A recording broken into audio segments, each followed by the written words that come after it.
Supreme court ने 9 मई के 8 मुकदमात में बानी पीटीआई की जमानतों की दरखास्तें मंजूर कर ली हैं। आपको अपडेट कर रहे हैं, सुप्रीम कोर्ट ने बानी पीटीआई की 8 जमानतों की दरखास्तें मंजूर कर ली हैं। मजीद तफसीलात जानते हैं डॉन न्यूज के नुमाइंदे उमर मेहताब बढ़नी से। जी उमर, अपडेट कीजिएगा।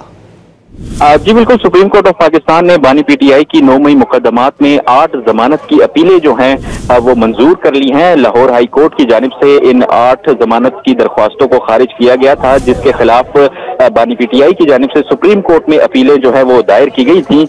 आज चीफ जस्टिस याह्या अफरीदी की सरबराही में 3 रुकनी बेंच ने इन दरख्वास्तों पर समाअत की और दौरान समाअत प्रोसिक्यूटर जुल्फिकार नकवी जो थे वो अदालत में पेश हुए और चीफ जस्टिस याह्या अफरीदी ने उनसे सवालात किए। पहला सवाल ये पूछा कि लाहौर हाई कोर्ट का फैसला आपने पढ़ा होगा, क्या जमानत केस में हतमी फाइंडिंग दी जा सकती है। दूसरा सवाल यह है कि साजिश के इल्जाम पर इसी अदालत ने मुल्जिमान को जमानत दी, क्या तसलसल का असूल इस केस पर अप्लाई नहीं करेगा। प्रोसिक्यूटर की जानिब से यह मौक़िफ़ अपनाया गया कि जमानत केस में अदालत की ऑब्जर्वेशन हमेशा अबूरी नोयत की होती है। अदालती ऑब्जर्वेशन का ट्रायल पर कोई फर्क नहीं पड़ता।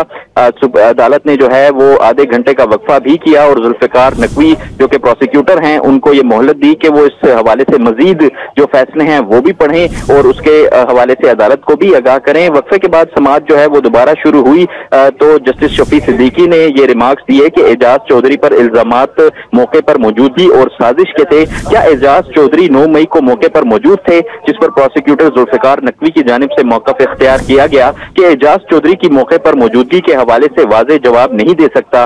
जस्टिस हसन नजर रिजवी ने रिमार्क्स दिए कि आप प्रोसिक्यूटर हैं और आपको बुनियादी बात का ही इल्म नहीं। चीफ जस्टिस याह्या अफरीदी ने सवाल किया कि बानी पीटीआई के खिलाफ क्या शवाहिद हैं, जिस पर प्रोसिक्यूटर जुल्फिकार नकवी ने मौक़िफ़ अपनाया कि 3 गवाहान के बयानात बतौर सबूत पेश किए।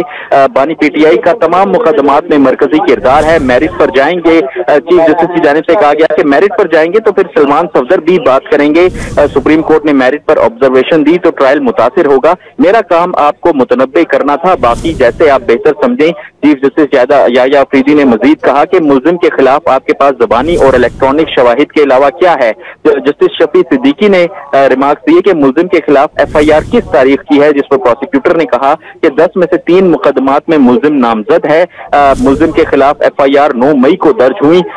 सुप्रीम कोर्ट ने बानी पीटीआई के 3 टेस्ट कराने के लिए ट्रायल कोर्ट से रुजू की इजाजत दी। पुलिस ने वॉइस मैचिंग, फोटोग्रामेटिक, पॉलीग्रामेटिक टेस्ट जो है वो करने के लिए मजिस्ट्रेट से भी रुजू किया। अदालत की इजाजत के बावजूद मुल्जिम ने जो है ये टेस्ट नहीं करवाए। चीफ जस्टिस याह्या अफरीदी ने रिमार्क्स दिए कि अगर ऐसा है तो कानूनी नताइज होंगे, फिर इतना इसरार क्यों कर रहे हैं, शवाहिद का जायजा ट्रायल कोर्ट ले लेगी। जस्टिस हसन नजर रिजवी ने मौक़िफ़ ये रिमार्क्स दिए कि क्या नॉर्मली ऐसे टेस्ट बाकी मुकदमात में भी होते हैं। प्रोसिक्यूटर जुल्फिकार नकवी ने कहा कि कानून मुल्जिम की जमानत से मुमानत करता है, मुल्जिम के खिलाफ ठोस शवाहिद हैं। जस्टिस याह्या अफरीदी ने कहा कि शवाहिद तो ट्रायल कोर्ट में साबित होंगे। जस्टिस हसन नजर रिजवी ने रिमार्क्स दिए कि वाक़े के बाद गिरफ्तारी तक मुल्जिम 2 माह तक जमानत पर था। क्या 2 माह का अरसा पुलिस को तफ्तीश के लिए काफी नहीं था, जिसके बाद स्पेशल प्रोसिक्यूटर की जानिब से जो है वो अपने दलाइल मुकम्मल किए गए। अदालत ने जो है वो बानी पीटीआई की 8 जमानत की जो अपीलें हैं, जो दरख्वास्तें हैं, उनको मंजूर कर लिया। जी।